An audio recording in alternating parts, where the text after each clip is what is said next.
Hi guys, welcome to another DIY video. ഇപ്പോൾ നമ്മൾ ചെയ്യാൻ പോകുന്നത് സെൽഫ് ബാലൻസിങ് ബോട്ടാണ്. ഇതിൻ്റെ ബോഡി പണിയാൻ അത്യാവശ്യം കമ്പോണൻസ് ആവശ്യമുണ്ട്, പക്ഷെ അതെല്ലാം ഈ കിറ്റിലുണ്ട്. നമ്മുടെ പ്ലാൻ എന്ന് പറയുന്നത് ആദ്യം ബോഡി ഉണ്ടാക്കുക, പിന്നെ കോഡ് അപ്ലോഡ് ചെയ്യുക, പിന്നെ നമുക്ക് PID വെച്ച് ട്യൂൺ ചെയ്യാം. അപ്പോൾ ഇത് ഭയങ്കര ഈസി ആയിട്ടുള്ള ഒരു പ്രോജക്റ്റാണ് ഗായ്സ്. അപ്പോൾ ബേസിക്കാണ്, പക്ഷേ ഈസിയാണ്. നമ്മുടെ ബോഡി കിറ്റിൽ ഒരു 2 ലെയർ ബോഡിയാണ് നമ്മളിപ്പോൾ പ്ലാൻ ചെയ്യുന്നത്. അപ്പോൾ ഈ ബോഡിയുടെ ഏറ്റവും അടിയിലാണ് ഏറ്റവും കൂടുതൽ വെയിറ്റ് വരുന്നത്. അപ്പോൾ ബാറ്ററി അങ്ങനെ വെയിറ്റുള്ള സംഭവങ്ങളെല്ലാം ബോഡിയുടെ ഏറ്റവും അടിയിലത്തെ ലെയറിലാണ്. മുകളിലത്തെ ലെയറിൽ നമ്മുടെ സെൻസേഴ്സ് ആൻഡ് ആർഡിനോ.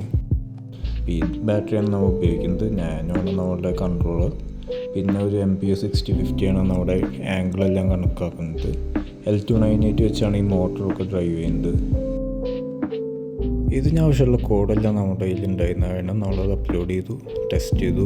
ആദ്യത്തെ ട്രയൽ തന്നെ ശരിയായില്ല, പക്ഷേ നമ്മളത് വീണ്ടും ശരിയാക്കി അടുത്ത ട്രൈസിൽ. ഇതിനുള്ള ഫുൾ ഗൈഡ് നമ്മുടെ കയ്യിലുണ്ട്. ജസ്റ്റ് ബാലൻസ് എന്ന് കമൻറ്റ് ചെയ്താൽ മതി.